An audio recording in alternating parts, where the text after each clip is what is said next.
نو 99% خلکو ته دا پته نشته چې د هغوی ذهانت او یاداشت ډیره په اسانه طریقه باندې هم زیاتیږي. هغه اسانه طریقه صرف د ورځې 20 منټه منډه وهلو سره ده او داسې ورسره زیاتیږي چې کله هم انسان منډه وهي نو د هغه په هډوکو باندې پریشر راځي او د دې پریشر په وجه باندې زموږ په هډوکو کې یو کیمیکل خارجيږي چې هغې ته اوسټوکیلسیم ویلی شي او کله چې دا خارج شي نو دا کیمیکل زموږ چې کم برین یعنې مازغه دی هغوی ته ورسیږي چې د هغې په ذریعه باندې زموږ په وجود کې کم اعصاب دي دا ورسره په صحیح طریقه باندې کار کوي او دا ورسره مضبوطیږي چې د دې په ذریعه باندې زموږ چې کم یاداشت دی او کم ذهانت دی دا ورسره مضبوطیږي او زیاتیږي.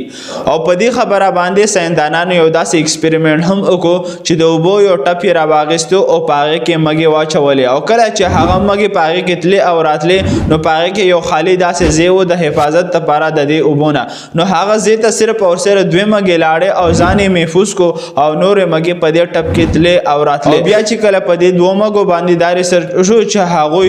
ولې ځان محفوظ کو د دې اوبو نه نو په هغو کې دننه چې اوسټوکیلسیم کم کیمیکل هغه موجوده او په نورو مږو کې دا اوسټوکیلسیم کم کیمیکل چې ورته ویلی شي دا پکې موجوده نه نو د دې خبرې نه دا ثابت کیږي چې کله انسان منډه وهي او دغه په وجود کې اوسټوکیلسیم کیمیکل خارجيږي نو د دې سره دغه ذهانت او دغه یاداشت مضبوطیږي.